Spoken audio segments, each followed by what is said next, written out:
தினமும் 5 ஆரோக்கிய குறிப்புகள். அடிக்கடி விக்கல் பிரச்சனையால அவதிப்படுறவங்க ஒரு 1/4 டீஸ்பூன் ஏலக்காய் பொடிய வாயில போட்டு நல்லா சுவைச்சு விழுங்கினாலே போதும், உடனே விக்கல் நிக்கும்.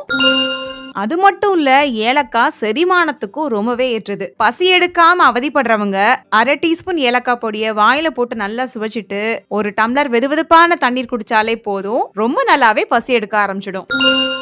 ஏலக்கால நிறைய முக்கியமான தாதுக்களும் விட்டமின்களும் இருக்குது. இது இரத்த சோகையை ஒழிக்கிறதுக்கு ரொம்பவே பயன்படும். இரத்த சோகையால பாதிக்கப்பட்டவங்க இரவுல தூங்க போறதுக்கு முன்னாடி 1 டம்ளர் சூடான பால்ல ஒரு 1/2 டீஸ்பூன் ஏலக்காய் பொடியை சேர்த்து அது கூட கொஞ்சம் மஞ்சள் பொடி, இனிப்புக்கு தேவையான அளவு பனங்கற்கண்டையும் கலந்து குடிச்சிட்டு வந்தாங்கன்னா நல்ல பலன் கிடைக்கும்.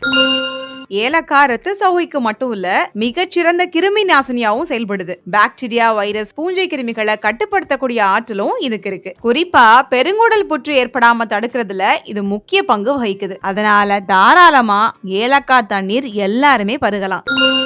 இனி நீங்க ரொம்ப கஷ்டப்பட்டு சமையல் அறையிலேயே ரொம்ப நேரத்தை ஸ்பெண்ட் பண்ணி தேங்காய் பால் எடுக்க தேவையில்லை. இப்போ உங்களுடைய வேலையை ரொம்ப சுலபமாக்குறதுக்காக கோகனட் மில்க் பவுடர் கூட அவைலபிளா இருக்கு. இது நீங்க சமையலுக்கும் பயன்படுத்தலாம், கோகனட் பிளேவர்ஸ்க்கு பயன்படுத்தக்கூடிய இடங்கள்லயும் தாராளமா இந்த பவுடரை பயன்படுத்த முடியும். 100% பியூரான கோகனட் மில்க் பவுடர் அப்படிங்கறதால தாராளமா எந்த ஹெசிடேட்டும் இல்லாம எல்லா இடத்துலயுமே நீங்க இதை யூஸ் பண்ண முடியும். யூடியூப்ல அதை நான் பின் பண்ணி வைக்கிறேன். இன்ஸ்டால இந்த வீடியோ பார்த்துட்டு இருக்கீங்க, உங்களுக்கும் கோகனட் மில்க் பவுடர் வேணும், உங்களுடைய வேலையை இன்னும் ஈஸியா பண்ணணும், இல்ல தினமும் கோகனட் மில்க் நீங்க குடிக்கிறதுக்காக யூஸ் பண்ணணும் அப்படின்னாலும் தாராளமா லிங்க் கமெண்ட் பண்ணுங்க.